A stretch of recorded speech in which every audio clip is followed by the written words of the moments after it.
आने वाला जो सफर है बायोलॉजी में वो बहुत आसानी से गुजरेगा। ओरिजिन शुरुआत नेफ्रॉन की कहाँ से होती है, तो आप जब मैं कह रहा हूँ कि सर कुछ बनता है तो एनाबॉलिज्म 11th 12th बायोलॉजी में सीधे सीधे इन वर्ड्स को यूज कर लेती है। मैंने हॉरिजॉन्टल कट मार के आपको सामने से दिखाया। बच्चे कहते हैं ना कि सर टर्म्स याद नहीं होते, टर्म्स याद नहीं होंगे। टर्म्स याद होंगे कैसे, तुमने कोशिश ही नहीं किया। कंफ्यूज क्यों हो गए थे बेटा? अगर आपके बेसिक्स क्लियर है तो सेकंड मेरा सेशन इससे भी ज्यादा फाड़ू होगा। हमारी क्लासेस में यही एक डिफरेंस है जो हमें दूसरों से अलग बनाता है, microbiology. Hello everyone, my self doctor Ghanshyam Jahangir, और आज मैं आप लोगों के लिए एक बहुत बेसिक बायोलॉजी लेके आया हूँ।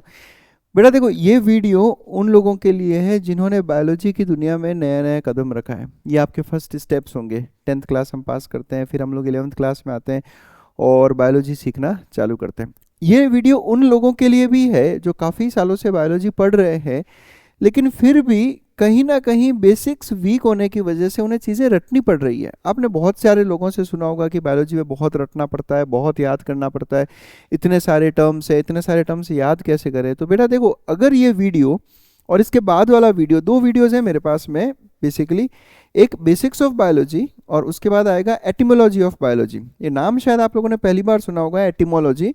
बट एटिमोलॉजी क्या है, ये एक साइंस जो है, इसके बारे में मैं आपको नेक्स्ट वीडियो में बताऊंगा, तो वहाँ बात करेंगे हम एटिमोलॉजी की, और आज बात करेंगे हम बेसिक्स ऑफ बायोलॉजी की। अगर ये वीडियो आप लोगों ने ढंग से देखा तो आपका आने वाला जो सफ़र है बायोलॉजी में वो बहुत आसानी से गुजरेगा, और इसकी हेल्प आपको यहाँ क्लास 11th से लेकर जब तक आपका यूजी, पीजी, पीएचडी सब कुछ खत्म नहीं हो जाता तब तक आपको ये चीज़ जो है काम करेगी। और एक बार अगर आपने इस तरीके से पढ़ने का तरीका सीख लिया तो आपको आई प्रॉमिस लाइफ में कभी कोई कहीं दिक्कत नहीं आनी।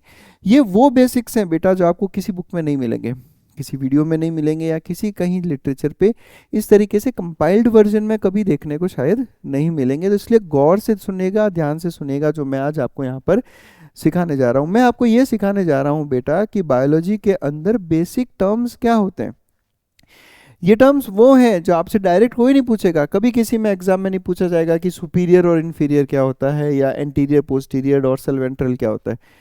लेकिन ये वो चीज़ें हैं जो अगर आपको ढंग से आती है तो मुझे लगता है कि आपको कुछ चीज़ें रटनी नहीं पड़ती कभी भी, और चीज़ें यूं दिमाग में फटाफट जो है कंसेप्ट दिमाग में बैठते हैं। तो चलिए फिर मैं बेसिक टर्म्स से शुरू करता हूँ कि टर्म्स आए कहाँ से। सुपीरियर, इन्फीरियर, डोर्सल, वेंट्रल और एंटीरियर और पोस्टीरियर से शुरू करता हूँ। देखो, सबसे पहले बात करेंगे सुपीरियर और इन्फीरियर। ये बहुत सिंपल से वर्ड्स हैं। सुपीरियर का मतलब होता है ऊपर की तरफ और इन्फीरियर का मतलब होता है नीचे की तरफ। ये सबको पता ही है वर्ड्स, तो सुपीरियर और इन्फीरियर। जैसे आप इस पिक्चर में अगर आपसे कोई पूछे कि बताओ, एक तरफ ये मैं यहाँ 2 पॉइंट मार्क कर देता हूँ, पॉइंट ए और पॉइंट बी, बताओ सुपीरियर कौन सा है, तो आप कहोगे कि सर ये सुपीरियर पॉइंट है और ये इन्फीरियर पॉइंट है। बिल्कुल सही है, ये सीधा सीधा कंसेप्ट होता है। नेक्स्ट वर्ड है बेटा dorsal, ventral, anterior, posterior. Believe me, आज भी बच्चे डोर्सल, वेंट्रल और एंटीरियर, पोस्टीरियर में कंफ्यूज्ड होते रहते हैं। उस चक्कर में इनके क्वेश्चन गलत हो जाते हैं। समझना बेटा, ध्यान से सुनना क्या कह रहा हूँ मैं। देखो, डोर्सल, वेंट्रल, पहले मैं बात करता हूँ 4 लेग्ड एनिमल्स के हिसाब से। एक बहुत सिंपल बेसिक तरीके से समझा दूँ कि ये घोड़ा है, इस घोड़े में आपको बताना है पहले कि डोर्सल कौन सा, वेंट्रल कौन सा। तो आप क्या कहोगे, हमेशा ध्यान रखना बेटा, अगर ऐसे याद किया ना कि ऊपर वाला, नीचे वाला, आगे वाला, पीछे वाला, तो कभी सही नहीं होगा, कभी सही नहीं होगा। समझे चीज को। वेंट्रल शब्द आप यूज करोगे उस सरफेस के लिए जो बेली साइड में, बेली मतलब जो अपना पेट रहता है उस साइड में। अभी आपके सामने घोड़ा है, घोड़े का पेट कहाँ है बेटा, घोड़े का पेट ये रहा, घोड़े का पेट ये रहा, घोड़े की पीठ ये रही। तो जिस तरफ पेट है वो सरफेस कहलाता है वेंट्रल, वो क्या कहलाता है, वेंट्रल, और ये क्या कहलाता है, डोर्सल। अब आपके आसपास जितने भी एनिमल्स आप देखते हो बेटा, सारे 4 लेग्ड एनिमल्स है, 4 पाँव पे चलने वाले, तो उन सब का पेट नीचे की तरफ रहता है। तो वेंट्रल टूवर्ड्स बेली यानी कि नीचे की तरफ, और डोर्सल मतलब ऊपर की तरफ। यही अब आप ह्यूमन बीइंग को देखो, ह्यूमन बीइंग 2 लेग्ड एनिमल है। आप इमेजिन करो ये घोड़ा अपने 2 पाँव पे चल रहा है। अगर घोड़ा अपने 2 पाँव पे चल रहा है तो उसका पेट किस तरफ आ गया, आगे की तरफ, यानी अब वेंट्रल सरफेस क्या हो गया, सामने की तरफ, और डोर्सल क्या हो गया, पीछे की तरफ। समझ रहे हो। ह्यूमन बीइंग को देखो आप, ह्यूमन बीइंग का पेट किस तरफ है, आगे की तरफ, सामने की तरफ, तो ये वेंट्रल सरफेस, यानी ये वेंट्रल सरफेस और ये डोर्सल सरफेस। तो सर क्या मतलब हुआ इसका? इसका मतलब सिंपली बेटा इतना सा है कि डॉर्सल और वेंट्रल का मतलब बदल जाएगा अगर कोई स्ट्रक्चर हॉरिजॉन्टल है या कोई स्ट्रक्चर वर्टिकल है। तो घोड़ा हॉरिजॉन्टल है ऐसे, ह्यूमन बीइंग वर्टिकल है ऐसे। तो हॉरिजॉन्टल की फॉर्म में अगर मैं बात करूं कि अगर कोई स्ट्रक्चर बेटा हॉरिजॉन्टल है तो डॉर्सल का मतलब क्या हो गया? डॉर्सल का मतलब होगा ऊपर, वेंट्रल का मतलब क्या हो गया? नीचे। एक बार घोड़े को वापस देख लो आप, वेंट्रल कहाँ है? नीचे। डॉर्सल कहाँ है? ऊपर। यही अगर कोई भी स्ट्रक्चर बेटा वर्टिकल होगा तो वेंट्रल यानी पेट किस तरफ है? सामने की तरफ, तो वेंट्रल हो गया सामने वाला सरफेस, और डॉर्सल कौन सा हो गया? पीछे वाला सरफेस। तो आई होप आप लोगों को चीज़ें समझ में आ रही होगी। लेकिन सर इसका रेलेवेंट प्रैक्टिकल में बताओ आप। तो देखो बेटा, ह्यूमन बीइंग्स में भी यही वर्ड दो अलग अलग तरीके से कैसे यूज होगा आप समझना इसको। अगर आपसे पूछा जाए कि हार्ट किस तरफ प्रेजेंट है तो आप क्या बोलोगे? डॉर्सल या वेंट्रल? तो हार्ट तो इस तरफ प्रेजेंट है अपना, यानी पेट की तरफ, वेंट्रल। क्लियर बोल देना, वेंट्रल। आपसे पूछा जाएगा वर्टिब्रल कॉलम कहाँ है, स्पाइनल कॉर्ड कहाँ है, तो आप क्या कहोगे? पीछे की तरफ यानी डॉर्सल साइड पे। क्या यहाँ पर डॉर्सल का मतलब ऊपर नीचे है या आगे पीछे? तो आगे पीछे। वर्टिकल है तो मतलब अलग है, डॉर्सल है तो मतलब अलग है। सर ये तो कंफ्यूज हो जाएंगे, सर ये तो भूल जाएंगे। नहीं भूलना है, कंफ्यूज नहीं होना है। इसलिए तो मैं कह रहा हूँ वेंट्रल मतलब पेट की तरफ, वेंट्रल मतलब पेट की तरफ। अब चाहे आप हॉरिजॉन्टल रहो चाहे वर्टिकल रहो, पेट तो एक ही तरफ रहेगा बेटा। समझ रहे हो बात को? तो अगर वर्टिकल है तो पेट सामने की तरफ, तो वेंट्रल सामने वाला। हॉरिजॉन्टल है पेट नीचे की तरफ, तो वेंट्रल नीचे वाला, डॉर्सल ऊपर वाला। ह्यूमन बींग्स में भी सर, अब आपने ह्यूमन बींग्स में वेंट्रल डॉर्सल तो मतलब बताया, सामने पीछे वाला तो बताया।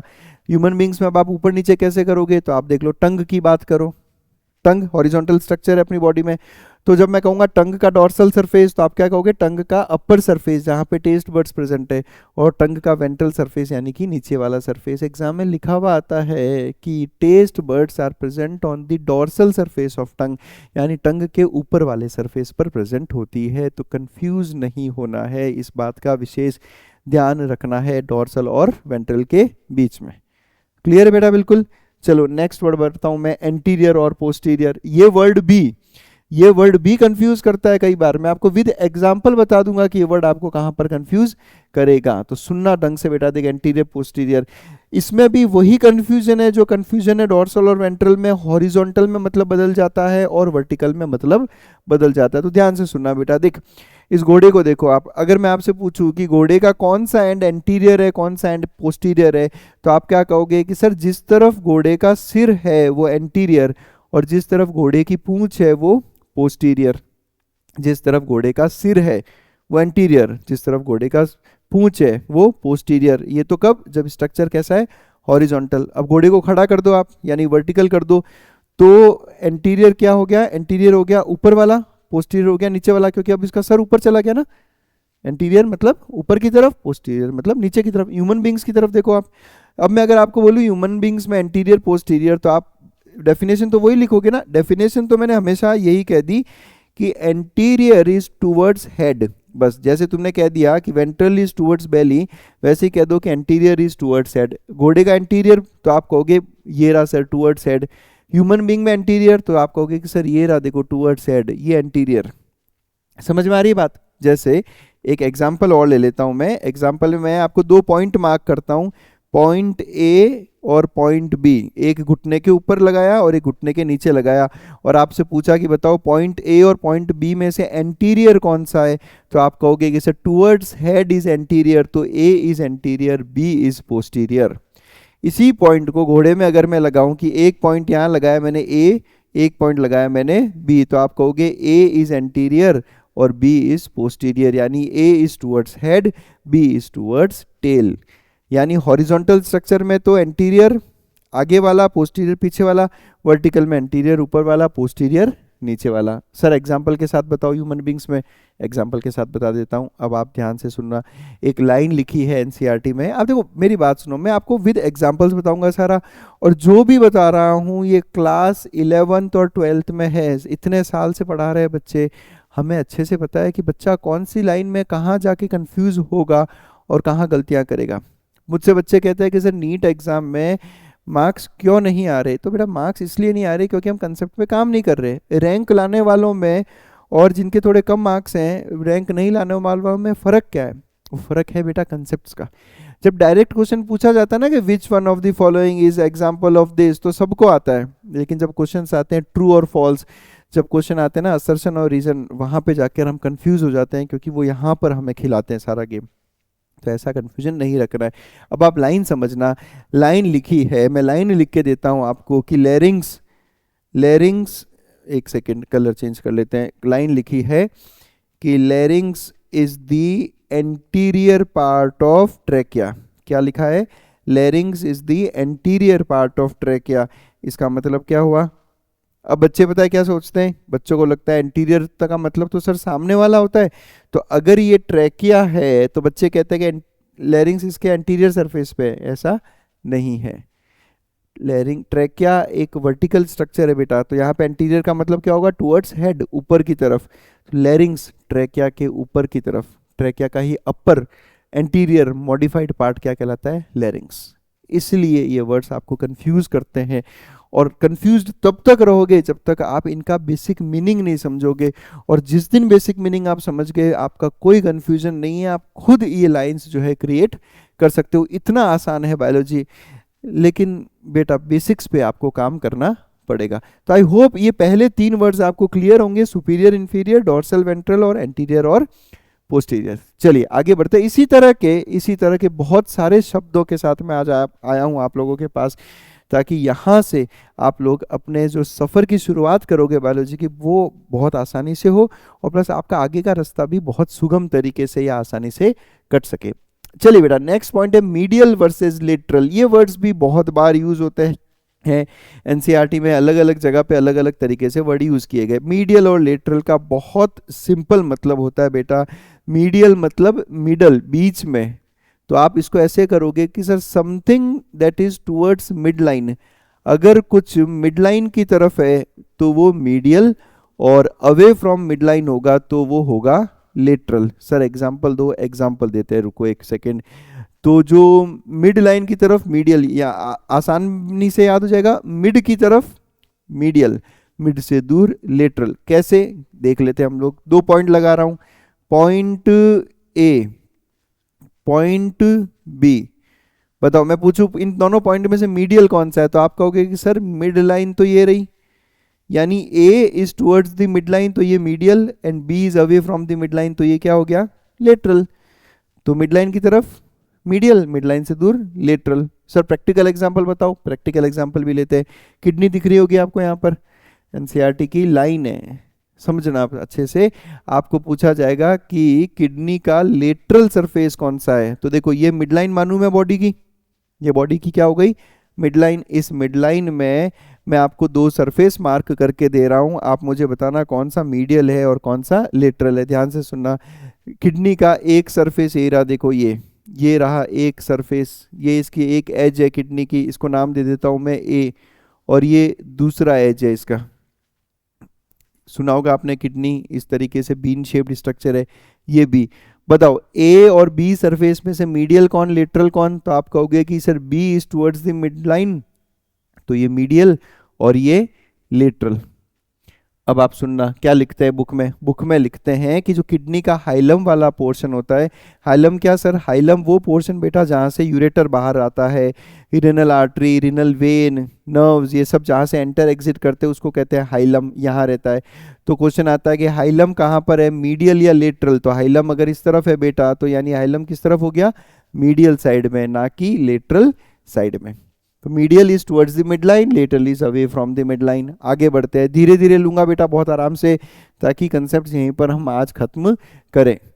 नेक्स्ट वर्ड है प्रॉक्सिमल वर्सेस डिस्टल। बहुत जगह यूज होता है ये वर्ड, बहुत जगह यूज होता है बायोलॉजी की। लाइन टू लाइन जब आप अच्छे से ढंग से पढ़ते हो, this is proximal to this, that is distal to this, तो क्या मतलब है उसका थोड़ा ध्यान से समझें आप।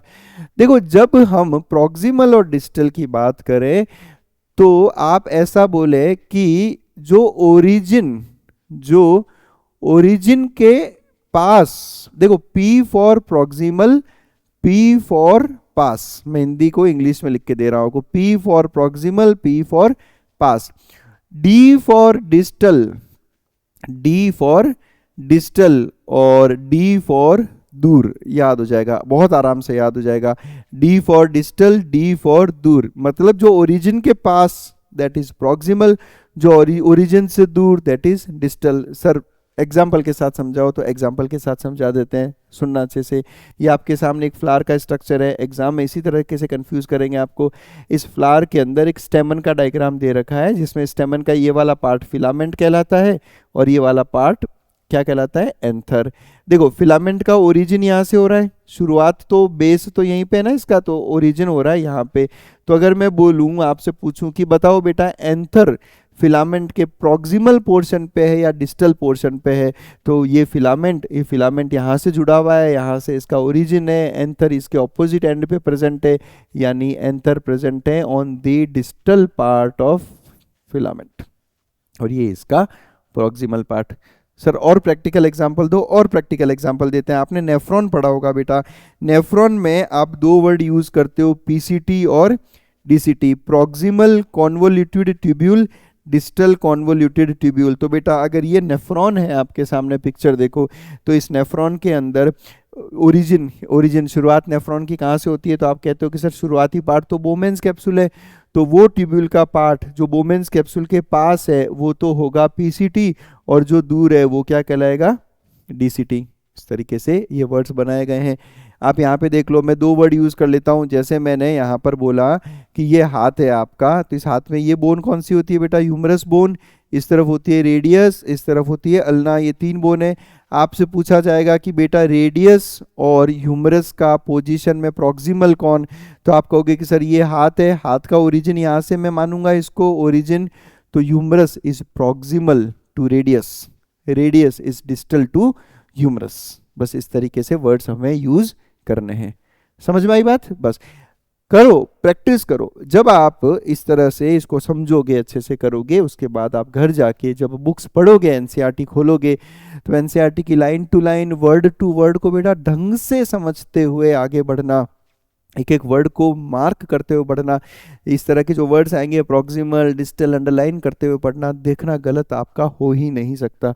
और अगर कंसेप्ट नहीं बनाए बेटा, तो ये पॉसिबल नहीं है कि आप चीज़ों को ढंग से समझ पाओ। याद ज़रूर कर लोगे, रट लोगे, पर नहीं हो पाएगा। फिर ये कुछ टर्म्स है बेटा, कैटाबॉलिज्म, एनाबॉलिज्म, मेटाबॉलिज्म, हर बार बच्चा कंफ्यूज होता है, हर बार एग्जाम में गलत करके आ रहा है। मैं बहुत सिंपल तरीके से बेटा आपको बता रहा हूँ, ठीक है? गलती कहाँ करोगे वो भी बता दूंगा मैं आपको, लेकिन थोड़ा समझें बेटा इसको अच्छे से।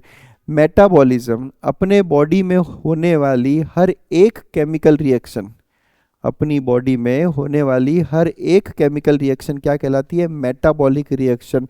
और इन सभी मेटाबॉलिक रिएक्शंस का जो सम अप है that is called as metabolism. Clear है? हर एक मेटाबॉलिक रिएक्शन क्या कहलाएगी, मेटाबॉलिक रिएक्शन। अब ये मेटाबॉलिक रिएक्शंस दो टाइप की होगी, ध्यान से सुनना है बेटा। देखो, एक रिएक्शन ऐसी होगी जिसमें एक सिंपल मॉलिक्यूल, एक कॉम्प्लेक्स मॉलिक्यूल का फॉर्मेशन करेगा। कैसे? ऐसे समझ लो, ग्लूकोज एक मोनोमर है, ये ग्लूकोज प्लस ग्लूकोज मिलके बनाता है माल्टोज। तो ग्लूकोज सिंपल मॉलिक्यूल है, माल्टोज थोड़ा कॉम्प्लेक्स मॉलिक्यूल है। इस माल्टोज के साथ जब मैं और बहुत सारे ग्लूकोज मिलाऊं, यानी ग्लूकोज की यूनिट्स और सारी बढ़ाऊं मैं, तो बनेगा क्या, स्टार्च, यानी कॉम्प्लेक्सिटी बढ़ती जा रही है। ग्लूकोज प्लस ग्लूकोज एक सिंपल मॉलिक्यूल, माल्टोज थोड़ा कॉम्प्लेक्स मॉलिक्यूल, और ज़्यादा ग्लूकोज डालूंगा तो और कॉम्प्लेक्स मॉलिक्यूल। तो इस तरह की रिएक्शंस जो है वो कहलाती है एनाबॉलिज्म। क्या कहलाएगी बेटा, एनाबॉलिज्म। यानी एनाबॉलिज्म वो प्रोसेस है जिसमें एक सिंपल मॉलिक्यूल एक कॉम्प्लेक्स मॉलिक्यूल में कन्वर्ट होता रहता है। इसको आप ऐसे भी समझ लो कि सर अमीनो एसिड्स होते हैं, अमीनो एसिड्स मिलके प्रोटीन का फॉर्मेशन करते हैं, तो this is anabolism, this is anabolism. मैं ये भी बताऊंगा कि गलत क्यों है, आपको किस तरीके से इसको याद करवाया गया है वो भी बताऊंगा मैं आपको तरीका, और वो तरीका क्यों गलत है वो भी समझाऊंगा। सेकंड समझना है आपको, इसका ऑपोजिट कर देना बेटा, कि अगर कोई भी कॉम्प्लेक्स मॉलिक्यूल सिंपल मॉलिक्यूल में कन्वर्ट हो रहा है, तो this is called as catabolism, this is called as catabolism. कैसे? तो ये ऐसे समझ लो, स्टार्च का जब डाइजेशन होता है, तो स्टार्च के डाइजेशन से क्या बनता है बेटा, ग्लूकोज का फॉर्मेशन होता है। किसका फॉर्मेशन हुआ, ग्लूकोज का फॉर्मेशन। तो स्टार्च कॉम्प्लेक्स मॉलिक्यूल, ग्लूकोज है सिंपल मॉलिक्यूल, तो ये क्या कहलाएगा, ये ऑब्वियसली कहलाएगा कैटाबॉलिज्म। समझ में आई बात। अब इसको आपको बचपन में याद कैसे करवाया गया था वो भी मैं बता देता हूँ। देखो आपको ये बोला होगा कि देखो काटाबॉलिज्म, काटाबॉलिज्म मतलब काटना, काटाबॉलिज्म मतलब काटना, काटना मतलब कि तोड़ना। तो वो कह रहे हैं कि एक ऐसी रिएक्शन जिसमें कुछ टूटता है दैट इज कैटाबॉलिज्म, और जिसमें कुछ बनता है दैट इज एनाबॉलिज्म। गलत नहीं है ये तरीका, गलत नहीं है, लेकिन इस तरीके की वजह से दिक्कतें क्या आ रही है उसको समझना आप इसको देखना बेटा, यहाँ पे समझना इस बात को कि मैं आपको कह रहा हूँ कि देखो बेटा एक रिएक्शन लिख रहा हूँ मैं जिसमें वाटर कार्बन डाइऑक्साइड के साथ रिएक्शन करके ग्लूकोज का फॉर्मेशन करता है और ऑक्सीजन रिलीज होती है। अब आप समझ गए होंगे कि सर ये तो फोटोसिंथेसिस है, तो बताओ मुझे फिर फोटोसिंथेसिस एनाबॉलिक होगा या कैटाबॉलिक होगा। समझ में आ रही है बात। अब यहाँ बेटा अब आप इस बात को समझो कि जब मैं कह रहा हूँ कि सर कुछ बनता है तो एनाबॉलिज्म, अगर जैसे याद करने का तरीका था कि कुछ बनता है तो एनाबॉलिज्म और कुछ टूटता है तो कैटाबॉलिज्म, तो इस प्रोसेस में अब बच्चा पता है कंफ्यूज आके बोलता है कि सर देखो ग्लूकोज बन रहा है तो एनाबॉलिक हो गया, चलो ठीक है माना मैंने, ग्लूकोज बन रहा है तो एनाबॉलिक हो गया, और ऑक्सीजन भी बन रहा है तो एनाबॉलिक हो गया। तो बेटा हर रिएक्शन में कुछ ना कुछ तो बनेगा ही ना, हर रिएक्शन में तो कुछ ना कुछ बनता ही है, प्रोडक्ट तो बनेगी ना, नहीं तो रिएक्शन क्या है काम की। तो इस तरह की जब कुछ रिएक्शंस आती है तो बच्चे आके कंफ्यूज हो जाते हैं कि सर नहीं समझ में आता कैटाबॉलिज्म और एनाबॉलिज्म। तो बेटा देख बहुत सिंपल सी चीज़ है, अगर कोई सिंपल मॉलिक्यूल्स, अगर कोई simple molecules water carbon dioxide simple inorganic molecules complex molecules में कन्वर्ट होते हैं तो that is called as anabolism, और अगर कोई कॉम्प्लेक्स मॉलिक्यूल्स सिंपल मॉलिक्यूल्स में कन्वर्ट होता है तो that is called as catabolism. तो बेसिक डेफिनेशन से ही है, जब तक हम बेसिक डेफिनेशंस पे ही काम नहीं करेंगे बेटा हम शायद ढंग से चीज़ों को नहीं पढ़ पाएंगे। चलिए और टर्म्स देखते हैं हम लोग, प्री वर्सेस पोस्ट, ये दो वर्ड कई बार यूज होते हैं। तो प्री का मतलब होगा किसी प्रोसेस से पहले होने वाला प्रोसेस प्री कहलाएगा, और बाद में होने वाला प्रोसेस पोस्ट कहलाएगा। जैसे जैसे ये देखो आप, प्री एमआरएनए हम पढ़ते हैं ट्रांसक्रिप्शन, तो ट्रांसक्रिप्शन में हम कहते हैं कि जो एक्चुअल एमआरएनए का फॉर्मेशन होता है उससे पहले जो एमआरएनए बनता है दैट इज प्री एमआरएनए, बिल्कुल सही बात है। प्री सिनेप्टिक न्यूरॉन, आपको सिनेप्स पढ़ाया जाएगा क्लास 11th में, तो आप कहोगे कि सर जहाँ पे सिनेप्स होता है उस सिनेप्स से पहले वाला जो न्यूरॉन है that is pre synaptic neuron, और उसके बाद वाला जो न्यूरॉन है that is called as post synaptic neuron. फिर आता है ये वर्ड देखो आप, प्री नेटल पोस्ट नेटल, आपने एक वर्ड सुना होगा नेटलिटी यानी बर्थ, तो प्री नेटल मतलब क्या हो गया, बिफोर बर्थ, प्री नेटल तो क्या हो गया, before birth. Natal basically birth के लिए यूज होता है, आपने वर्ड सुना होगा natality, natality is for birth. ये भी मैं आपको सिखाऊंगा इस तरह के वर्ड्स, जो अपना जो सेकंड एटिमोलॉजी वाला वीडियो आएगा उसमें मैं आपको यही सब सिखाने वाला हूँ। देखो आज मैं आपको बेसिक्स सिखा रहा हूँ, बेसिक वर्ड्स इंग्लिश वर्ड्स, पहले बेसिक इंग्लिश वर्ड्स, फिर next video etymology of biology आएगा जिसमें हम लोग आपको इस तरह के और कॉम्प्लिकेटेड टर्म्स में लेके जाएंगे। तो पहले सिंपल सीखो उसके बाद कॉम्प्लिकेटेड। तो prenatal before birth, postnatal after birth. अब NCERT class 11th 12th biology में सीधे सीधे इन वर्ड्स को यूज कर लेती है, postnatal care of the child यानी after birth care of the child. समझाया नहीं जाएगा वहाँ पे कि पोस्ट नेटल का मतलब क्या होता है, वो ये मान के चलेंगे कि यार ये चीज़ें तो आपको आती होगी, ये तो सिंपल बेसिक्स है बायोलॉजी के। चलिए पोस्ट का मतलब क्या हो गया, बाद में। पोस्ट ट्रांसक्रिप्शनल मॉडिफिकेशन यानी ट्रांसक्रिप्शन का जो प्रोसेस है उसके बाद में होने वाले मॉडिफिकेशंस, ट्रांसलेशन के जो प्रोसेस है उसके बाद में होने वाले मॉडिफिकेशंस। ट्रांसलेशन क्या है, ट्रांसक्रिप्शन क्या है, वो हम लोग आगे डिटेल में बात करेंगे। चलिए फिर एक बहुत और सिंपल वर्ड है transverse versus longitudinal. Transverse word जब भी आएगा इसका मतलब होगा हॉरिजॉन्टल, और लॉन्गिट्यूडनल का मतलब होगा वर्टिकल। फिर आप पढ़ोगे दो चीज़ें, ट्रांसवर्स सेक्शन और एक पढ़ोगे आप लॉन्गिट्यूडनल सेक्शन। इसको बहुत आसानी से एक बार बता देता हूँ मैं आपको, समझो ये एक ब्लड वेसल है, आर्टरी समझ लो आप अपनी, ये आर्टरी है। अगर मैं इस आर्टरी को ऐसे कट करूँ हॉरिजॉन्टली, कैसे ऐसे कट करूँ, तो मैं कह रहा हूँ कि मैंने एक ट्रांसवर्स कट लगाया और उसके बाद मैं आपको ऐसे सामने से दिखाऊं उसे, तो वो आपको ऐसी दिखेगी, ऐसी दिखेगी बिल्कुल। तो इसलिए हम इसको कहेंगे कि ये एक ट्रांसवर्स सेक्शन है, मैंने हॉरिजॉन्टल कट मार के आपको सामने से दिखाया। इसी आर्टरी को अगर मैं ऐसे कट करूं, ऐसे कट करूं ठीक है बीच में से, और आपको ऐसे ही दिखाऊं, तो आप क्या कहोगे कि सर एक लॉन्गिट्यूडनल कट लगाया गया है, और इस तरह के सेक्शन को हम कहेंगे एलएस।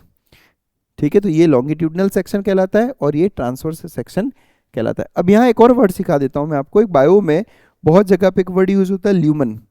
तो ल्यूमन का मतलब होता है बेटा, ल्यूमन का मतलब होता है कोई भी एम्प्टी स्पेस ल्यूमन कहलाती है। अब जो अपनी ब्लड वेसल है, आर्टरी, वेन या कोई भी ब्लड वेसल, उसके बीच में कोई ना कोई खाली स्पेस होगी जहाँ से ब्लड फ्लो करता है, that is called as lumen. Body में हर जगह पे, किसी भी ट्यूब में, किसी भी वेसल में, the empty space is always called as lumen. तो जैसे जैसे हम आगे बायो पढ़ेंगे आपको ये वर्ड्स देखने को मिलेंगे ल्यूमन वाले। ऐसे ऐसे बहुत सारे वर्ड्स है बेटा, बहुत सारे वर्ड्स है। तो ऐसा एक वीडियो में तो सबका समावेश करना अपने लिए पॉसिबल नहीं हो पाता, इसलिए जब हम लेक्चर में आपको पढ़ाते हैं तब हम ये मेक श्योर करते हैं कि हर वर्ड जो आपको लेक्चर में पढ़ाया जाए, जो आपके बुक्स के अंदर है, उन वर्ड्स को आपको इसी तरीके से समझाया जाए ताकि वो वर्ड्स आपको कभी हॉन्ट ना करें। जो बच्चे कहते हैं ना कि सर टर्म्स याद नहीं होते, टर्म्स याद नहीं होंगे। टर्म्स याद होंगे कैसे? तुमने कोशिश ही नहीं किया, तुमने उसको समझने का कोशिश नहीं किया, तुमने उसको हमेशा से रट्टा मारने का ही कोशिश किया है, और रट्टे मारने वाली चीज़ें हमें याद बेटा कभी भी नहीं रहेगी। इसके बाद हम जब और आगे बढ़ेंगे तो कुछ और वर्ड्स आएंगे बेटा, एफरेंट और ईफरेंट। एफरेंट और ईफरेंट, इसको एफरेंट का मतलब होता है मैं एक कॉमन पॉइंट मानता हूँ, एक कॉमन पॉइंट मानता हूँ, तो जो मुझे उस कॉमन पॉइंट की तरफ लेके जाएगा वो कहलाएगा एफरेंट, और जो मुझे उस कॉमन पॉइंट से दूर ले जाएगा वो कहलाएगा ईफरेंट। सर याद कैसे करेंगे? याद करेंगे ई से। ई से याद करना है आपको एग्जिट, पर होगा एक रेफरेंस पॉइंट के हिसाब से बेटा, है ना, हमेशा एक रेफरेंस पॉइंट के हिसाब से चलना है आपको। तो जो रेफरेंस पॉइंट की तरफ लेके जाएगा एफरेंट, जो उससे दूर लेके जाएगा that is efferent. E for exit. Sir practical example बताओ, तो प्रैक्टिकल एग्जांपल बता देता हूँ। नेफ्रॉन पढ़ा आपने, उस नेफ्रॉन के अंदर आप दो आर्टीरियल का नाम लेते हो, एफरेंट आर्टीरियल और ईफरेंट आर्टीरियल। अब आप खुद नाम रखना बेटा। देखो ये ग्लोमेरुलस, ये ग्लोमेरुलस जो वुमेन्स कैप्सूल हम पढ़ेंगे, ये वो आर्टीरियल है जो यहाँ ब्लड लेकर आएगा, और ये वो आर्टीरियल है जो यहाँ से ब्लड लेके जाएगा, यानी कॉमन पॉइंट ये हो गया। तो जो कॉमन पॉइंट से दूर ले जा रहा है यानी एग्जिट करवा रहा है दैट इज ईफरेंट, तो इस आर्टीरियल का नाम होगा ईफरेंट आर्टीरियल, और जो मुझे इसकी तरफ लेकर जाएगा उसका नाम रखेंगे हम एफरेंट आर्टीरियल।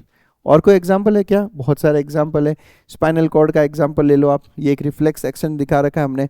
हम ये कह रहे हैं कि सर यहाँ पर देखो स्पाइनल कॉर्ड में जब आप रिफ्लेक्स एक्शन पढ़ते हो तो आप कहते हो कि सर एक नर्व ऐसी है जो स्पाइनल कॉर्ड तक मैसेज लेके जाती है, और एक नर्व ऐसी है जो स्पाइनल कॉर्ड से मैसेज लेकर आती है। तो अगर ये कॉमन रेफरेंस पॉइंट है तो जो लेकर जा रहा है इस पॉइंट की तरफ दैट इज एफरेंट, तो ऐसी नर्व को हम क्या कहेंगे? Efferent nerve.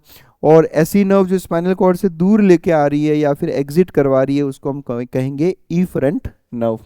तो efferent, efferent is always that exits. यहाँ देखो आप टेस्टिस का स्ट्रक्चर देखो, इस टेस्टिस के डायग्राम में आपको इन वेसल्स का नाम बताया जाएगा आगे चल के। इस वेसल्स का नाम है बेटा वासा इफ्रेंशिया। क्या नाम है? वासा इफ्रेंशिया। तो इफ्रेंशिया वर्ड इफरेंट से उठाया हमने, यानी जो लेकर जाती है। तो इस टेस्टिस के अंदर जो स्पर्म्स बन रहे हैं उन स्पर्म्स को टेस्टिस से बाहर ले जाने वाली वेसल्स का नाम क्या रखेंगे बेटा हम? वासा इफ्रेंशिया। बच्चे जाके पूछते हैं एग्जाम में, जाके कंफ्यूज होते हैं उस एग्जाम के प्रेशर, वो जो 3 घंटे का प्रेशर है नीट के एग्जाम का, उसमें जाके बच्चे कंफ्यूज होके बोलते हैं कि सर मैं तो कंफ्यूज हो गया था कि सर वास डिफरेंस कौन सी है और वासा इफ्रेंशिया कौन सी है। तो कंफ्यूज क्यों हो गए थे बेटा? अगर आपके बेसिक्स क्लियर है तो कंफ्यूजन की कोई बात कहीं पे भी नहीं आती। चलिए आगे बढ़ते हैं हम लोग। फिर 3 वर्ड्स जो हमेशा आपको कंफ्यूज करेंगे, इंट्रा, इंटर, एक्स्ट्रा, एक साथ में देखेंगे। और बहुत सारे टर्म्स एग्जांपल्स मैं आपको भर भर के दूंगा ताकि आपको चीज़ें अच्छे से समझ में आ जाए। जब मैं वर्ड यूज करूंगा इंट्रा तो उसका मतलब होगा उसके अंदर, उसके अंदर। जब मैं वर्ड यूज करूंगा इंटर तो इसका मतलब होगा बीच में, किसी के बीच में इज इंटर।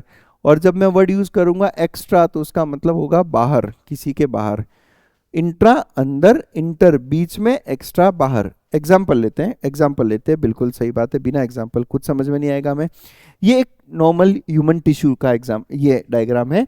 ये एक ब्लड वेसल है और ये है बहुत सारे सेल्स। ये क्या है? बहुत सारे सेल। अब ध्यान से सुनना बेटा, देखो इस सेल के अंदर भी फ्लूइड है, इस सेल के बाहर भी फ्लूइड है। सेल के जो अंदर फ्लूइड है, सेल के जो अंदर फ्लूइड है उसको बोलूंगा मैं इंट्रा सेल्यूलर फ्लूइड। क्या नाम रख देंगे बेटा? Intra cellular fluid. ठीक है, तो ये मैंने नाम रख दिया इंट्रा सेल्यूलर फ्लूइड, यानी सेल के अंदर वाला फ्लूइड। अब आप देखना सेल के बाहर ये जो फ्लूइड है, ये सेल के बाहर जो फ्लूइड है उसका नाम देखना, उसका नाम होगा बेटा एक्स्ट्रा सेल्यूलर फ्लूइड, जिसको आप शायद ECF कहते हो, याद है आपको, शॉर्ट में लिख देते हो आप ECF, extra cellular fluid, cell के बाहर का फ्लूइड। या फिर इसको आप ये भी कह सकते हो इंटर सेल्यूलर फ्लूइड, क्योंकि बेटा इस केस में तो पर्टिकुलरली ये जो बाहर प्रेजेंट है ये इन दो सेल्स के बीच में भी है और सेल के बाहर भी है, तो इंटर सेल्यूलर फ्लूइड बोलो या एक्स्ट्रा सेल्यूलर फ्लूइड बोलो, एक ही बात है यहाँ इस पर्टिकुलर केस में। तो इसलिए बेहतर वर्ड क्या यूज होता है यहाँ पे, एक्स्ट्रा सेल्यूलर फ्लूइड। और एग्जाम्पल्स लेते हैं, देखो एक्स्ट्रा सेल्यूलर मतलब सेल के बाहर, एक्स्ट्रा एम्ब्रियोनिक मेम्ब्रेन्स, अगर आपने एम्ब्रियोलॉजी पढ़ी है, आपको पढ़ाएंगे 11th-12th में, तो हम आपको बताएंगे कि जो एम्ब्रियो का डेवलपमेंट होता है उस एम्ब्रियो के बाहर कुछ मेम्ब्रेन्स बनती है, कोरियन, एलेंटॉइस, उनको हम कहते हैं एक्स्ट्रा एम्ब्रियोनिक मेम्ब्रेन्स, ठीक है। Extra abdominal testis, human beings में जब हम बात करते हैं कि जो टेस्टिस है वो टेस्टिस एब्डोमेन के बाहर रहता है, इसलिए वर्ड क्या यूज हुआ, extra abdominal testis. Intracellular cell के अंदर, intra pulmonary pressure, intra pulmonary pressure, pulmonary words again lungs के लिए यूज होता है, तो इंट्रा पल्मोनरी प्रेशर का मतलब हो गया लंग्स के अंदर का प्रेशर, बिल्कुल करेक्ट है। इंट्रावेस्कुलर यानी वेसल्स के अंदर, इंट्रामस्कुलर मसल्स के अंदर, इंट्राटेस्टिकुलर टेस्टिस के अंदर। दिख रहा है आपको एग्जांपल्स। इंटरसेल्यूलर फ्लूइड, दो सेल्स के बीच का fluid. Inter atrial septum, heart के अंदर जो दो एट्रिया होते हैं उस एट्रिया के बीच में एक सेप्टम होता है, inter atrial septum. Inter ventricular septum, heart के वेंट्रिकल्स के बीच में जो सेप्टम होता है that is inter ventricular septum. Inter nodes, plants में आपने पढ़ा होगा कि नोड्स होते हैं, उन नोड्स से नई लीव्स, नई ब्रांचेस निकलते हैं, तो दो नोड्स के बीच का space inter nodes. Interphase, cell division में आपने पढ़ा होगा कि दो सेल डिवीजन के बीच का फेज इंटरफेज, बीच का, इंटर इज ऑलवेज बीच का। इंटरकाइनेसिस, मियोसिस याद करो, मियोसिस फर्स्ट और मियोसिस सेकंड के बीच का स्टेज इंटरकाइनेसिस। इंटरकोस्टल मसल्स, दो मसल्स, दो रिब्स के बीच की मसल्स। इंटरवर्टिब्रल डिस्क, दो वर्टिब्री के बीच की disc is called as intervertebral disc. तो इंटर बीच में, इंट्रा अंदर, एक्स्ट्रा बाहर। तो आई होप ये वर्ड्स आप लोगों को बिल्कुल क्लियर है। फिर भी बेटा अगर आपको किसी तरह के डाउट से रह जाए नीचे कमेंट सेक्शन में आके कर देना, हम उस पर वापस आपको बात कर लेंगे। आई होप आप लोगों को चीज़ें समझ में आ रही है। इस तरह के और भी बहुत सारे वर्ड्स हैं तो हम लोग उसकी बात करेंगे। ये पहला सेशन है बेटा, मैं वापस बता देता हूँ, जिसका नाम है बेसिक्स ऑफ बायोलॉजी, जिसमें हम लोग बहुत बेसिक्स वर्ड्स हैं। सेकंड मेरा सेशन इससे भी ज़्यादा फाड़ू होगा, जिसका नाम रखा है एटिमोलॉजी ऑफ बायोलॉजी, जिसमें हम बेसिकली एटिमोलॉजी की बात करेंगे। बड़े बड़े भारी वर्ड्स हम लोग और देखेंगे, पर बिलीव मी अगर ये दो वीडियोस आप लोगों ने ढंग से देख लिए और इनके वर्ड्स आपने याद कर लिए तो आपको ऐसा लगेगा कि सर 11th और 12th का बायोलॉजी कितना आसान है। और अगर आप फिर 11th-12th पास भी कर चुके हो और नीट की तैयारी कर चुके हो और ये दो वीडियोस भी देख लिए और ये वर्ड्स क्योंकि आप पहले सुन चुके हो, तो आप देखना आपके लिए वर्ड्स कितने आसानी से आपको याद हो जाएंगे। चलिए आगे बढ़ते हैं हम लोग।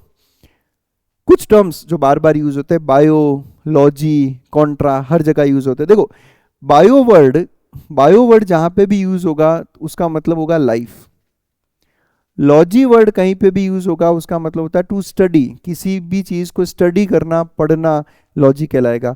और कॉन्ट्रा का मतलब होगा ऑपोजिट, अगेंस्ट या ऑपोजिट। कैसे, कुछ वर्ड्स के एग्जांपल लेते हैं हम लोग। बायो का तो एग्जांपल क्या लूं मैं, बायो और लॉजी यहीं पे वर्ड मिला देता हूं, क्या बन गया, study of life. What is biology, biology is a study of life. और एग्जांपल्स देखो आप, बायोस्फीयर, बायोस्फीयर याद करो, बचपन के वर्ड्स हैं बेटा ये सारे के सारे। हम जब कहते हैं कि सर जहाँ पर एटमॉस्फेयर, लिथोस्फेयर, हाइड्रोस्फेयर मिलते हैं उसको कहा जाता है बायोस्फीयर। ये वो जोन है जहाँ पर लाइफ रहती है। तो what is biosphere, biosphere is the zone of life, ठीक है। बायोडाइवर्सिटी, इस प्लेनेट पे जो लाइफ है उस लाइफ के कितनी सारी फॉर्म्स हैं, जितने भी एनिमल्स, प्लांट्स, स्पीशीज यहाँ पर एग्जिस्ट करती है उन सबको हम क्या कहते हैं, बायोडाइवर्सिटी। फिर आपने वर्ड 8th-9th में पढ़ा होगा बायोटिक, अबायोटिक। तो बायोटिक का मतलब something that is related to life, जो हम कहते हैं बायोटिक फैक्टर्स ऑफ इकोसिस्टम, तो दैट इज लाइफ। क्लियर है। लॉजी, लॉजी वर्ड आपने हर जगह सुना होगा। लॉजी का मतलब होता है स्टडी करना, study of life, biology, study of animals, zoology, study of ecosystem, ecology, study of functioning of the body, physiology, study of the mind, study जिसको हम कहते हैं साइकोलॉजी। समझ में आई बात? कॉन्ट्रा का मतलब क्या हो गया? ऑपोजिट या अगेंस्ट। अब कॉन्ट्रा जैसे कि कॉन्ट्रासेप्शन, ये भी आपने वर्ड सुना होगा, नहीं सुना तो क्लास 12th में सुनाएंगे आपको। सेप्शन का मतलब कंसेप्शन वर्ड से उठाया हमने इसे। कंसेप्शन का मतलब होता है फर्टिलाइजेशन। तो कॉन्ट्रासेप्शन यानी अगेंस्ट दी फर्टिलाइजेशन, वो सारे मेथड्स जो फर्टिलाइजेशन अवॉइड करवाए यानी प्रेगनेंसी रोकने के तरीके, सब क्या कहलाते हैं? कॉन्ट्रासेप्शंस। कॉन्ट्रा इंडिकेशन, जब हम लोग क्लास 8th 9th में पढ़ते थे ना कि इस चीज़ का इंडिकेशन बताओ, तो उसका अगेंस्ट यानी अगेंस्ट द इंडिकेशन। इंडिकेशन मतलब कब होना है, कॉन्ट्रा इंडिकेशन कब नहीं होना। क्लियर बात समझ में आ रही है? तो वहां पे वर्ड हम यूज कर लेंगे कॉन्ट्रा। फिर और वर्ड से देखो, को, एंटी और एपी। को का मतलब होगा साथ साथ।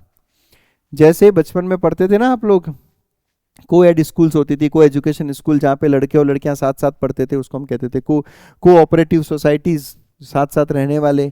एंटी, एंटी का अगेन मतलब हो जाएगा उसके ऑपोजिट, यानी जो है वर्ड उसका एकदम ऑपोजिट। एपी, एपी का मतलब होगा अपॉन या अबाउ, किसी के ऊपर या किसी के अबाउ, क्या कहलाएगा? एपी। एग्जाम्पल ले लेते हैं, चलो।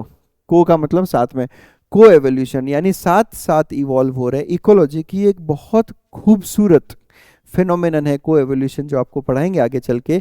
जब दो स्पीशीज एक साथ साथ इवॉल्व होती है, दैट इज कॉल्ड एज को एवोल्यूशन। को डोमिनेंस, जेनेटिक्स में पढ़ते हैं हम को डोमिनेंस की, जब दो एलील्स प्रेजेंट हो और दोनों ही एक्सप्रेस करे, दैट इज कॉल्ड एज को डोमिनेंस। को एंजाइम, को एंजाइम जो एंजाइम के साथ रहकर उसकी हेल्प करता है, को एंजाइम। ठीक वैसा ही वर्ड है को फैक्टर, ये भी एंजाइम्स में आपको पढ़ाया जाएगा। तो को का मतलब क्या हो गया? साथ। एंटी का मतलब हो गया उसके ऑपोजिट, एंटी डायूरेटिक फैक्टर। अब anti diuretic factor basically diuresis के ऑपोजिट काम करता है।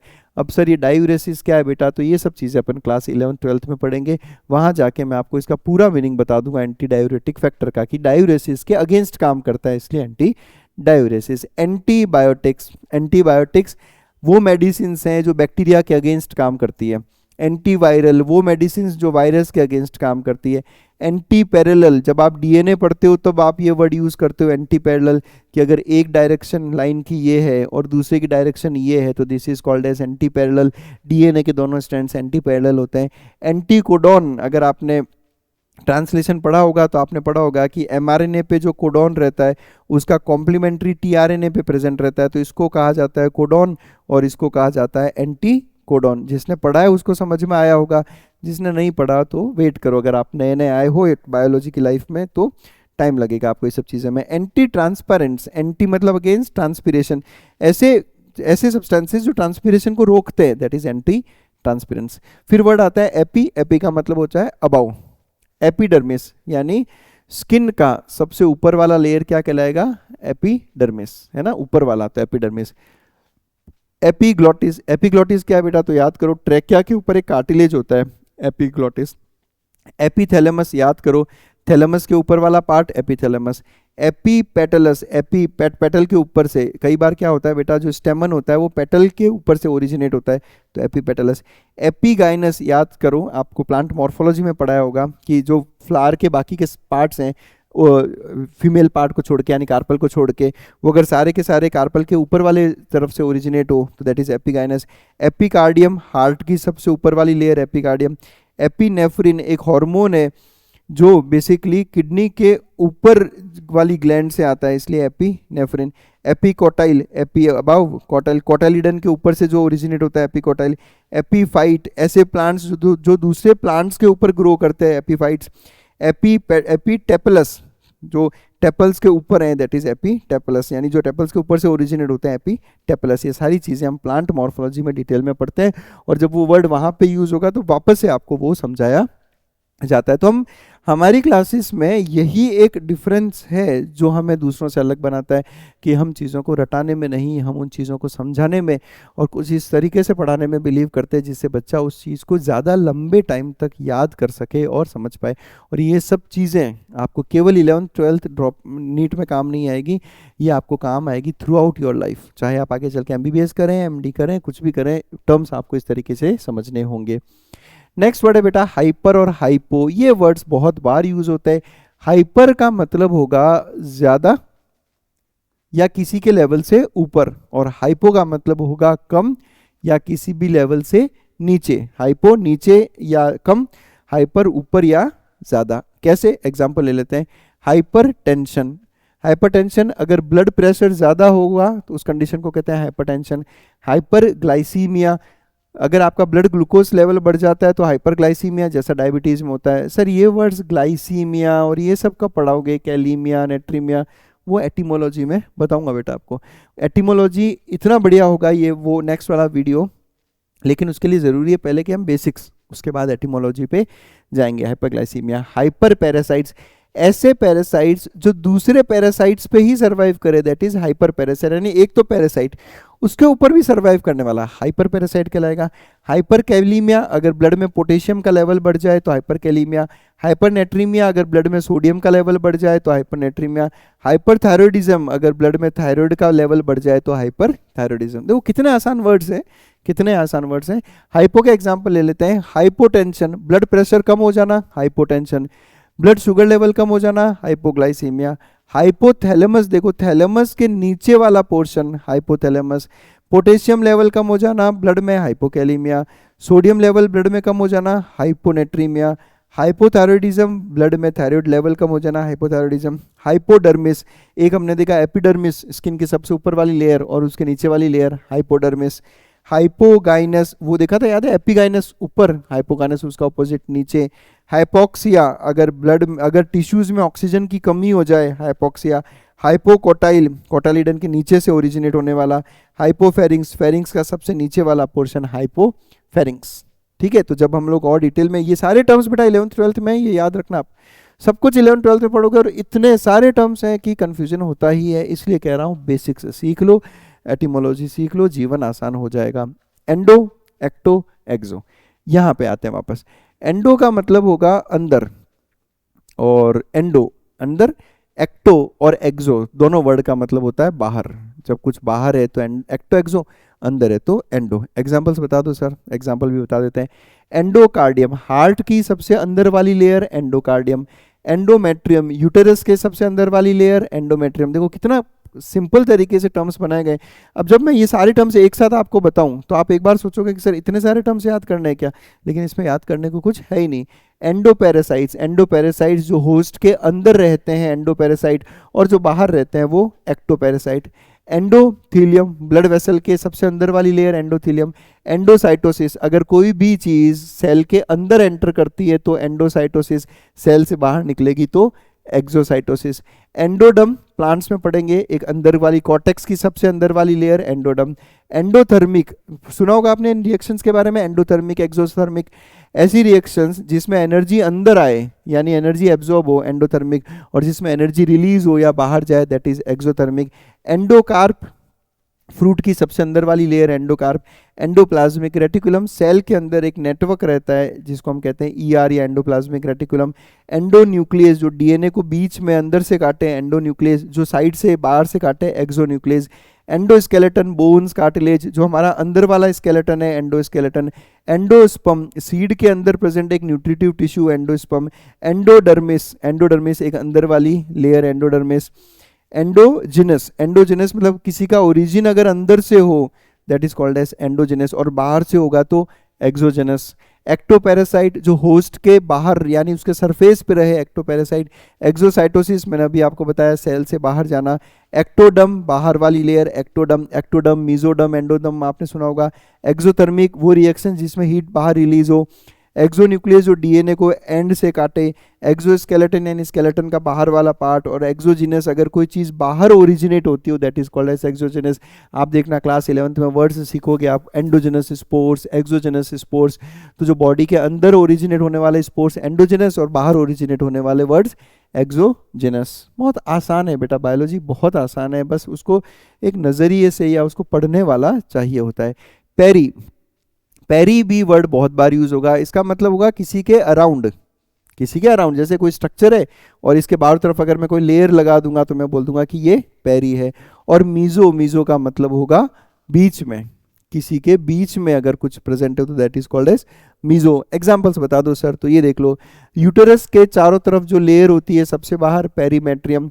बोन के चारों तरफ जो लेयर होती है पेरिओस्टियम, कार्टिलेज के चारों तरफ जो लेयर होती है पेरिकॉन्ड्रियम, हार्ट के चारों तरफ जो बैग लाइक स्ट्रक्चर है पेरिकार्डियम, फ्रूट के चारों तरफ जो लेयर है दैट इज पेरिकार्प, पेरीगाइनस, जैसे मैंने आपको एपिगाइनस बताया, हाइपोगाइनस बताया, वैसे ही गाइनस के ही चारों तरफ perigynous, peri nuclear space, nucleus के चारों तरफ दो मेम्ब्रेन के बीच की space peri nuclear space, peri tubular capillaries, nephron में आपने पढ़ी होगी कि जो नेफ्रॉन की जो ट्यूब्यूल्स हैं उन ट्यूब्यूल्स के चारों तरफ जो कैपिलरीज प्रेजेंट है peri tubular capillaries, periplasmic space, एक सेल के साइटोप्लाज्म के चारों तरफ जो स्पेस है प्लाज्मा मेम्ब्रेन और सेल वॉल के बीच में दैट इज पेरीप्लाज्मिक स्पेस। बहुत सारे वर्ड्स हैं, मैं सारे एग्जांपल्स यहाँ पे आपको नहीं दे सकता, लेकिन बहुत सारे टर्म्स होते हैं इसमें। मीजो मतलब बीच में, तो जो बीच की लेयर है एक्टोडम, देखो अब यहाँ पे देख लो आप, ये तीनों वर्ड एक साथ यूज हो रहे हैं, एक्टोडम, मीजोडम, एंडोडम। आपने एम्ब्रियोलॉजी में पढ़ा होगा कि जो सबसे बाहर वाली लेयर है एक्टोडम, सबसे अंदर वाली लेयर एंडोडम और बीच वाली लेयर मीजोडम।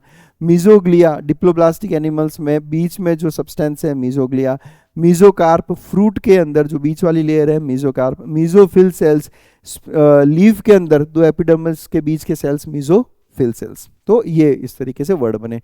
और देखते हैं हम लोग सुप्रा और सब। सुप्रा का मतलब होता है ऊपर की तरफ और सब का मतलब होगा नीचे की तरफ, ऊपर और नीचे। एग्जाम्पल्स ले लेते हैं, देखो आप, सुप्रा रीनल ग्लैंड, वो ग्लैंड जो किडनी के ऊपर प्रेजेंट है that is supra renal gland. Supra oesophageal ganglion, insects में, कॉकरोच में जब हम पढ़ते हैं कि एक गैंग्लियन होता है जो इसोफेगस के ऊपर प्रेजेंट होता है तो सुप्रा इसोफेजियल। अच्छा, एक गैंग्लियन ऐसा है जो इसोफेगस के नीचे प्रेजेंट है तो उसका नाम रख दें सब इसोफेजियल गैंग्लियन। बस इतना आसान है। टर्म्स को देखो आप अच्छे से, बचपन में सीखते थे ना, याद है आपको? बचपन में हमें हिंदी वाले टीचर सिखाते थे कि बेटा देखो ये है विद्यालय, विद्यालय का मतलब होता है विद्या प्लस आलय, लिखते ना हम लोग, आलय मतलब घर, यानी विद्या का घर। वही तो मैं पढ़ा रहा हूँ आपको, बस ठीक है, वो हिंदी की जगह क्या हो गई है, बायोलॉजी। आगे बढ़ते हैं। सब एपिथीलियम, एपिथीलियम के नीचे। सब मैंडिबुलर ग्लैंड, मैंडिबल के नीचे जो सलाइवरी ग्लैंड है। Sublingual gland, lingual is tongue, tongue के नीचे जो सलाइवरी ग्लैंड है sublingual gland. Subesophageal ganglion, अभी बताया था मैंने आपको। सब फाइलम, फाइलम के भी नीचे की कैटेगरी।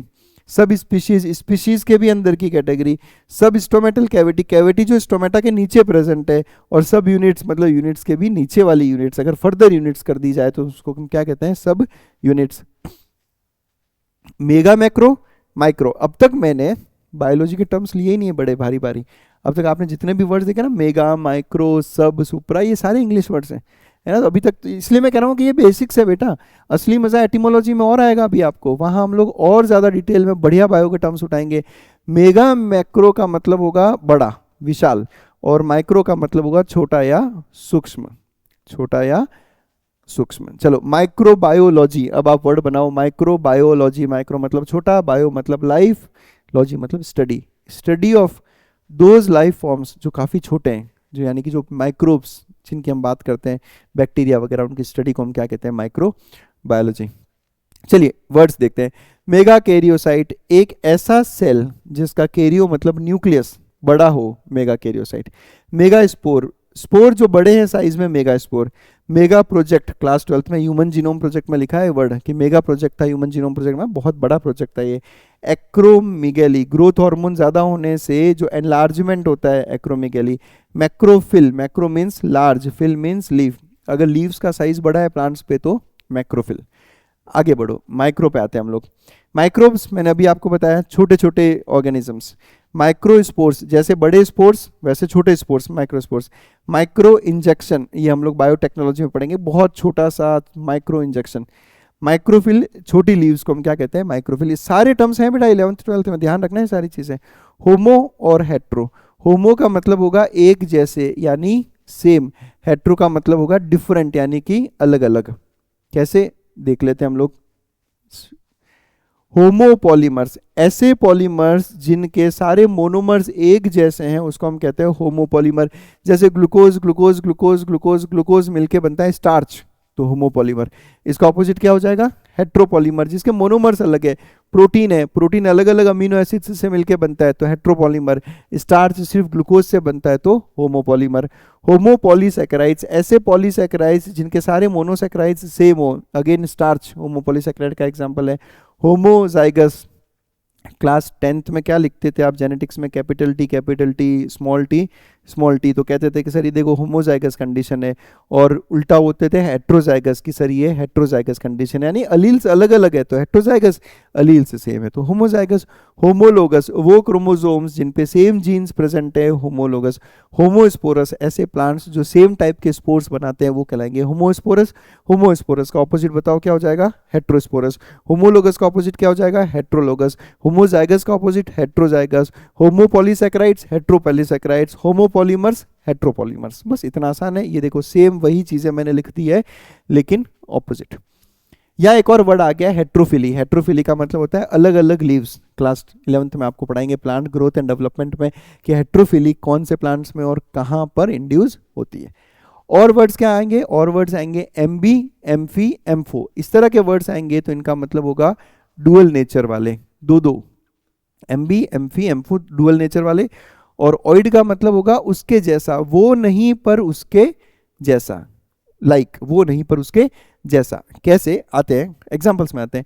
एमबी या एम्फी का मतलब होगा डबल यानी कि डुअल। अब आप सुनो, एम्फीबियंस आपने सबने वर्ड सुना होगा बेटा, ये कोई 11th 12th में आने वाला वर्ड नहीं है, क्लास 8th से पढ़ते आ रहे हो आप। एम्फीबियंस वो एनिमल्स हैं जो लैंड और वाटर दोनों पे सर्वाइव करते हैं, यानी डुअल नेचर वाले एम्फीबियंस कहलाते हैं। ये देख लो, यहाँ पे देखो आप एम्फी, और ये वर्ड क्या हो गया, बायो से आया बियंस।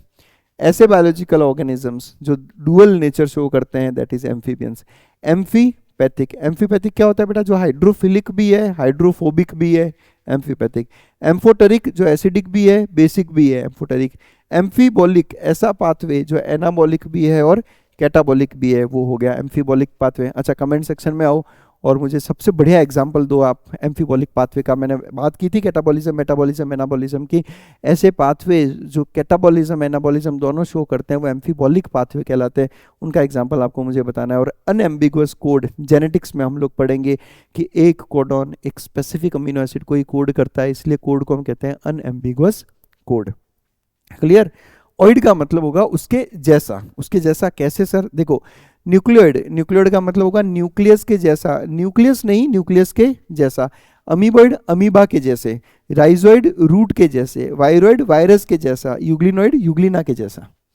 समझ में आई बात। जब और डिटेल में जब आप इनके कैरेक्टर्स पढ़ोगे तब आपको अपने आप हो जाएगा, मतलब कुछ ये वैसी चीजें जिसमें आपको याद करना ही नहीं पड़ेगा। अब जब मैंने कह दिया कि राइजोइड है रूट के जैसा, तो इसके फीचर तो आपको समझ में आ गए कि भाई रूट के जैसा है मतलब रूट के जैसे ये काम करता होगा, लेकिन ट्रू रूट नहीं है, ट्रू न्यूक्लियस नहीं है, ट्रू वायरस नहीं है। समझ में आई बात। तो ऐसे वर्ड्स यूज होते हैं। फिर ऑटो, ऑटो का मतलब हो जाएगा अपने आप, खुद से। जब भी मैं ये प्रीफिक्स यूज करूंगा ए और एन, तो ये किसी के रिमूवल या किसी के ऑपोजिट को जो है वो इंडिकेट करेगा। ए और एन उसके ऑपोजिट को इंडिकेट करेगा। और डी का मतलब होगा रिमूवल, अगर मैं कुछ प्रोसेस में से कुछ चीजें हटा दूं तो उसको हम कहेंगे रिमूवल। एग्जांपल दो सर, बिना एग्जांपल हमें समझ में नहीं आता। तो पहले ऑटो की बात करते हैं। ऑटो मतलब अपने आप। ऑटोनोमस, ये आपने बहुत बार वर्ड सुना होगा कि ये यूनिवर्सिटी ऑटोनोमस है, यानी खुद से ही वो यूनिवर्सिटी वाला काम सारा करती है। ऑटो रेगुलेशन, अगर किसी का रेगुलेशन अपने आप हो रहा हो, autoregulation. Autoimmune disorders, ऐसे डिसऑर्डर्स जो आपकी इम्यून सिस्टम अपने आप डेवलप कर दे, autoimmune disorder. Autogamy, pollination, अगर एक फ्लावर का पोलन उसी के स्टिग्मा पे आके गिरे, ऑटोगेमी। ऑटोग्राफ्ट, यानी ऑटोग्राफ्ट बेसिकली क्या होता है कि जैसे किसी पेशेंट में पाँव से स्किन निकाल कर कहीं और पे ग्राफ्ट कर दी जाए तो दैट इज ऑटोग्राफ्ट। ऑटोट्रॉफिक, यानी कि खुद से न्यूट्रिशन बनाने वाले, जैसे photosynthetic animals, sorry photosynthetic plants क्या कहलाएंगे, ऑटोट्रॉफिक, अपने आप। क्लियर। ए और एन किसी के ऑपोजिट को समझाता है। कैसे, अपेटलस, अपेटलस देखो आपको नहीं समझ में आता, आप ये ए वर्ड हटा दो। पेटलस जिसमें पेटल प्रेजेंट हो तो अपेटलस, जिसमें पेटल प्रेजेंट ना हो। एन यूरिया, एन यूरिया जब यूरिन फॉर्मेशन नहीं होता तो that is anuria. Anhydrous जिसमें वाटर नहीं है, anhydrous, hydro is water. Anaerobic जो एरोबिक नहीं होगा, एन एरोबिक, ऐसे ही होता है। वर्ड लिखो उसके आगे ए और एन लगा दोगे तो वो उसका ऑपोजिट बन जाता है, एनएरोबिक। एरोबिक जो ऑक्सीजन की प्रेजेंस में सर्वाइव करते हैं, और जो नहीं करते वो एनएरोबिक। डी का मतलब होता है रिमूव करना, जैसे डीकैपिटेशन, यानी कैपिट वर्ड बेसिकली हेड को रिप्रेजेंट करता है। अगर किसी इंसेक्ट का या किसी का सर काट दिया जाए तो हम कहेंगे डीकैपिटेशन। प्लांट के ऊपर शूट का टिप काट दूं तो उसको हम कहते हैं decapitation. Dehydration, loss of water, removal या लॉस ऑफ वाटर। डीकार्बोक्सिलेशन, एक ऐसी रिएक्शन जिसमें सबस्ट्रेट में से CO2 निकल जाए। डीऑक्सीराइबोज, एक शुगर है जिसमें एक ऑक्सीजन निकल जाता है तो डीऑक्सीराइबोज, डीऑक्सी ना ऑक्सीजन का रिमूवल। डीपोलराइजेशन, यानी पोलैरिटी अगर मैं हटा दूं तो that becomes depolarization. Words neurons में यूज होगा, क्लास 11th में पढ़ेंगे हम लोग न्यूरॉन्स में डीपोलराइजेशन और रिपोलराइजेशन। फिर वर्ड्स हैं uni, mono, bi, di, duo और ट्राई। यूनी और मोनो का मतलब होगा सिंगल यानी कि एक, बाय या फिर डाई या डुओ का मतलब होगा दो और ट्राई का मतलब होगा तीन। ये इजी से वर्ड्स है, आपको पता होगा ये। मोनोसिनेप्टिक, एक ऐसे रिफ्लेक्सेस जिसमें एक सिनेप्स बनता हो। मोनोसैकेराइड, जिसमें एक सिंगल यूनिट रहता है मोनोसैकेराइड। यूनिसेलुलर, एक सेल वाला। मोनोकार्पलरी, एक कार्पल वाला flower.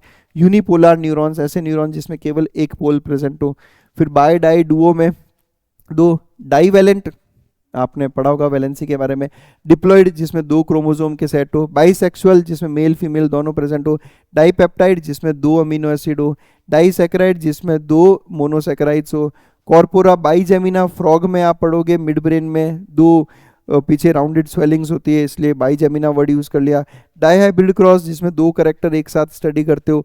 Binomial nomenclature, class 11th का सबसे पहले चैप्टर में पढ़ेंगे कि किसी भी साइंटिफिक नेम में दो नाम आते हैं। डाइनोफ्लैजिलेट, ऐसे एनिमल्स जिसमें दो फ्लैजिला प्रेजेंट हो। डाइकैरियन, दो न्यूक्लियस वाला। सेक्सुअल डाइमॉर्फिज्म, यानी मेल अलग फीमेल अलग, दो अलग अलग मॉर्फोलॉजी।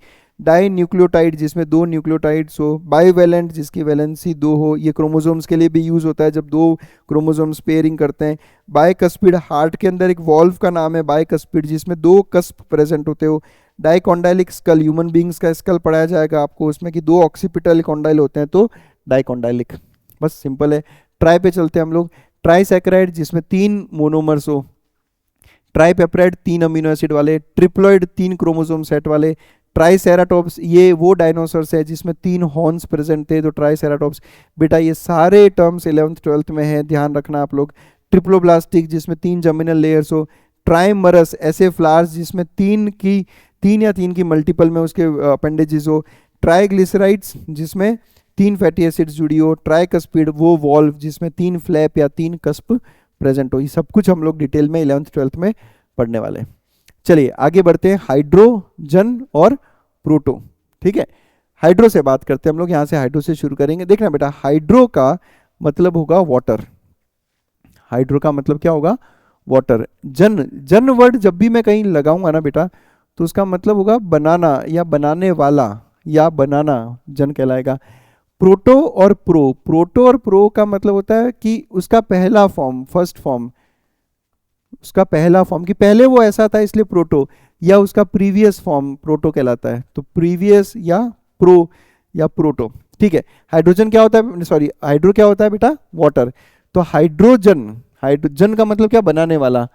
और हाइड्रो का मतलब वाटर, यानी वाटर को बनाने वाला हाइड्रोजन। वाटर क्या होता है? H2O। तो हाइड्रोजन वो एलिमेंट है जो वाटर बनाता है, तो हाइड्रोजन। हाइड्रोलाइसिस, यानी वाटर की हेल्प से ब्रेक डाउन करना। हाइड्रोस्फीयर, हमारी अर्थ का वो जोन जिसमें वाटर प्रेजेंट है। हाइड्रोफाइट्स, ऐसे प्लांट्स जो वाटर में सर्वाइव करते हैं यानी एक्वाटिक प्लांट्स। हाइड्रोलेजिस, वो एंजाइम्स जो हाइड्रोलाइसिस करवाते हैं यानी वाटर की प्रेजेंस में ब्रेक डाउन करवाते हैं। तो हाइड्रो इज वाटर। जन का मतलब हो गया बनाने वाला। एंटीजन, यानी ये वो है जो एंटीबॉडी बनाता है, इसलिए क्या बोल दिया? एंटीजन। एंटीबॉडी जनरेटर, क्या है ये? Antibody generator. ये वर्ड भी सुना होगा आपने, जनरेटर, जो बिजली बनाता है, जनरेटर, ठीक है। पैथोजन, पैथो इज बीमारी, बीमारी बनाने वाला पैथोजन, वो सारे ऑर्गेनिज्म जो बीमारी कॉज करते हैं पैथोजन कहलाते हैं। हाइड्रोजन मैंने बता ही दिया, वाटर बनाने वाला। एलर्जन, जो एलर्जी इंड्यूस कर दे, एलर्जी करने वाला एलर्जन। प्रोटो और प्रो का मतलब होगा उसका primitive, previous form. Protochordates, Chordata में आप पढ़ोगे पहले प्रोटोकॉर्डेट्स, यानी कॉर्डेट्स में पहले प्रोटोकॉर्डेट्स आए उसके बाद में आगे आए। प्रोटोजाइलम, पहले बनने वाला जाइलम, प्रोटोजाइलम। पहले बनने वाला phloem, protophloem. Prophase, cell division का सबसे पहला फेज, प्रोफेज। प्रोटोनेफ्रीडिया है ये। प्रोटोनेफ्रीडिया क्या हो जाता है बेटा? देखो, जो हम लोग क्या करते हैं, नेफ्रीडिया की बात करते हैं, उस नेफ्रीडिया से पहले ऑर्गेनिजम्स में जो एक्सक्रीटरी स्ट्रक्चर से प्रोटोनेफ्रिडिया, प्रोकैरियोट्स पहले आने वाले ऑर्गेनिजम्स प्रोकैरियोट्स से, प्रो एंजाइम्स, एंजाइम्स का पहले वाला फॉर्म उसका inactive form pro enzymes, protozoans first animal like organisms, protozoans, सारे टर्म्स हैं 11 12th में, बस रिलेट करना हमें आना चाहिए। Poly, tetra, oct, oligo. Poly और मल्टी का मतलब होगा बहुत सारा, बहुत सारा। टेट्रा या क्वाड, इनका मतलब होता है चार, क्वाड का भी मतलब होता है चार। ऑक्ट, ऑक्ट का मतलब होता है 8, और ओलिगो का मतलब होता है फ्यू। ओलिगो का मतलब क्या होगा? फ्यू। देखते हैं। पॉलीसैकेराइड्स, जिसमें बहुत सारी सैकेराइड यूनिट्स हो, पॉलीसैकेराइड्स। पॉलीमर भी आपने सुना होगा, पॉलीमर्स जिसमें बहुत सारे मल्टीपल मोनोमर्स होते हैं। पॉलीपेप्टाइड्स जिसमें बहुत सारे अमीनो एसिड्स हो। मल्टीकार्पलरी, ऐसे फ्लावर जिसमें बहुत सारे कार्पल्स हो। पॉलीप्लॉइडी, बहुत सारा क्रोमोसोम का सेट। मल्टीपोलर न्यूरॉन्स, ऐसे न्यूरॉन्स जिसमें multiple axons, sorry single axon तो होता है, एक्सॉन हमेशा सिंगल होता है, जिसमें मल्टीपल प्रोसेसेस हो, that is multipolar neurons. Poly adenylation, जब हम लोग एमआरएनए का मैच्योरेशन पढ़ेंगे वहाँ पे पढ़ेंगे कि कैसे 3 प्राइम एंड पे बहुत सारा एडिनाइन आके जुड़ता है, तो पॉली एडिनाइलेशन। पॉलीआर्क, जिसमें वेस्कुलर बंडल्स बहुत सारे हो, पॉलीआर्क। पॉलीराइबोसोम्स, एक ही एमआरएनए पे बहुत सारे राइबोसोम आके जुड़ते हैं, तो पॉलीराइबोसोम। टेट्रा और क्वाड का मतलब होता है चार, चार क्रोमोसोम का सेट, टेट्राप्लॉइड। टेट्राड, ये वो कंडीशन है बेटा, इस आप लोग पेयरिंग के वक्त पढ़ोगे कि 2 क्रोमोसोम और उसके 4 क्रोमाटिड मिलके टेट्राड का फॉर्मेशन करते हैं। टेट्रार्क, जिसमें जाइलम और फ्लोएम 4 हो। कॉर्पोरा क्वाड्रिजेमिना, ये मिड ब्रेन में एक स्ट्रक्चर है जिसमें 4 राउंडेड स्वेलिंग्स होती है, कॉर्पोरा क्वाड्रिजेमिना। टेट्रामरस, अगर फ्लावर के अपेंडेजेस 4 या 4 के मल्टीपल में हो तो वो कहलाता है टेट्रामरस। ऑक्ट का मतलब होगा 8, histone octamer, histone octamer 8 histone protein से बनता है ऑक्टामर। ऑक्टोपस, देखो ऑक्टोपस में जाके देख लेना आप, 8 लिम्ब लाइक स्ट्रक्चर्स हैं उसके पास, इसलिए वो ऑक्टोपस कहलाता है। ओलिगो का मतलब होगा फ्यू। ओलिगोसैकेराइड्स, ये पॉलीसैकेराइड्स जिसमें बहुत सारी सैकेराइड यूनिट्स हो, जिसमें कुछ सैकेराइड यूनिट्स हो, ओलिगोसैकेराइड, जिसमें कुछ अमीनो एसिड्स हो, ओलिगोपेप्टाइड्स, जिसमें कुछ डेंड्राइट्स हो, वो कहलाते हैं ओलिगोडेंड्रोसाइट्स। चलिए, और भी बहुत सारे वर्ड्स हैं। फोर, हिंड, सिन, आर्की, टीलो, थम, एक एक करके लेता हूँ। पहले मैं फोर और हिंड की बात करता हूँ। फोर और हिंड का मतलब होगा जो किसी भी स्ट्रक्चर में एक लंबा सा स्ट्रक्चर है, इसमें जो शुरुआत वाला पार्ट है दैट इज फोर, और अंत वाला पार्ट कहलाएगा हाइंड। कैसे? जैसे आपने फोर गट, मिड गट, हाइंड गट सुना होगा, तो फोर शुरुआत वाला और हाइंड बाद वाला। फोर ब्रेन, आपका ब्रेन का जो इनिशियल वाला पोर्शन है, आगे की तरफ जो पोर्शन है दैट इज फोर ब्रेन, जिसमें सेरेब्रम आता है। फोर गट, एलिमेंट्री कैनाल का सबसे इनिशियल पार्ट फोर गट। फोर स्किन, जो पेनिस से रहता है, उस पेनिस के सबसे आगे की तरफ जो ग्लांस पेनिस है उस पर जो स्किन प्रेजेंट होता है, फोर स्किन। फोर लिम्स, ये हमारे फोर लिम्स हैं, यानी आगे वाले लिम्स फोर लिम्स, नीचे वाले हाइंड लिम्स। पैर हाइंड लिम्स हो गए, हाथ फोर लिम्स हो गए। हैंड की बात करें तो हाइंड पीछे वाला हो गया। हाइंड ब्रेन, पीछे वाला ब्रेन जिसमें सेरेबेलम आता है मेन। हाइंड गट, गट यानी एलिमेंट्री कैनाल का लास्ट पार्ट। और हाइंड लिम, जैसा मैंने अभी आपको बताया, पाँव अपने। सिन, सिन का मतलब होगा बेटा टुगेदर, साथ साथ में। सिन का मतलब साथ साथ, जैसे सिनगेमी हम बोलते हैं कि स्पर्म और ओवम जब एक साथ फर्टिलाइज हो जाए तो हम क्या कहते हैं? सिनगेमी, यानी दोनों साथ साथ आ गए। सिन कार्पस, जिसमें बहुत सारी कार्पल्स एक साथ जुड़ी हुई हो, सिन कार्पस। सिनसाइटियम, जिसमें एक सेल के अंदर ही 2 न्यूक्लियस साथ साथ आ जाए, दैट इज कॉल्ड एज सिनसाइटियम। ठीक है, ये सब कुछ डिटेल में पढ़ेंगे हम लोग। आर्की का मतलब होगा something ancient and something primitive, बहुत पुराना जिसको हम कहते हैं उसको हम कहते हैं आर्की। अब आर्कियोलॉजी क्या हो गई? आर्कियोलॉजी आपने पढ़ा होगा, पुरानी चीज़ों का अध्ययन, जो स्टडी कहलाती है, that is called as archaeology. Archaeopteryx आपको पता होगा, एक बहुत एंशियंट बर्ड जो हुआ करता था, that is called as archaeopteryx. ये बर्ड और रेप्टाइल के बीच का कनेक्टिंग लिंक था, उड़ता था, इसलिए नाम क्या रख दिया इसका? आर्कियोप्टेरिक्स, यानी पुराने विंग वाला ऑर्गेनिज्म। आर्की बैक्टीरिया बहुत प्रिमिटिव, बहुत एंशियंट बैक्टीरिया जो है उनको क्या कहा जाता है? Archie bacteria. टीलो, टीलो का मतलब होगा जो एंड में प्रेजेंट हो, जो एंड की बात करता हो, उसको हम कहते हैं टीलो। जैसे कि टीलोडेंड्रिया, टीलोडेंड्रिया आपको पता होगा कि जो एक्सॉन जहां एंड होता है, उस एंड में जो उसके प्रोसेसेस होते हैं that is called as telodendria. Telophase, cell division के अंदर सबसे लास्ट फेज कौन सा है? टीलोफेज। टीलोमियर, क्रोमोसोम का सबसे last cap like portion telomere. Telocentric chromosome जिसमें सेंट्रोमियर एंड पे रहता है, that is called as telocentric chromosome. Therm, therm का मतलब होगा हीट, जैसे एक्सोथर्मिक, एंडोथर्मिक, वैसे तो थर्म। थर्मोफिलिक, जो हीट लविंग है। थर्मोस्टेबल, जो हीट में भी स्टेबल रहे। थर्मोमीटर, वो इंस्ट्रूमेंट जो हीट मेजर करे। थर्मस एक्वाटिकस, क्लास 12th में एक बहुत इंपॉर्टेंट बैक्टीरिया, इसकी हम लोग बात करेंगे। तो थर्मो मतलब हीट हो गया, एक्वा मतलब वाटर हो गया, तो ऐसा बैक्टीरिया जो गर्म पानी में भी सर्वाइव करता हो उसका नाम क्या रख दिया हमने, थर्मस एक्वाटिकस। ये दो वर्ड्स है, बहुत बढ़िया वर्ड्स है बेटा, एब और एड, ये दो प्रीफिक्स काफी जगह यूज होते हैं, एब और एब, इसको थोड़ा सा ढंग से समझे आप। एब का मतलब होगा अवे फ्रॉम, दूर वाला, एड का मतलब उसके पास वाला। कैसे, एक एग्जांपल लेते हैं, इसको आप ऐसे समझो, ये किसी प्लांट का स्टेम है और ये इसके ऊपर की लीफ, ये स्टेम ये लीफ, इस लीफ के दो सरफेस दिखाता हूं, एक ये सरफेस और एक ये सरफेस। इसमें से कौन सा सरफेस स्टेम की तरफ है, ये वाला, तो इसको मैं बोलूंगा एड, इसको क्या बोलूंगा, एड, यानी टूवर्ड्स। और जो स्टेम से दूर है दैट इज कॉल्ड एज एब। क्लास 11th प्लांट एनाटॉमी में वर्ड होगा एबैक्सियल एपिडर्मिस, एडैक्सियल एपिडर्मिस।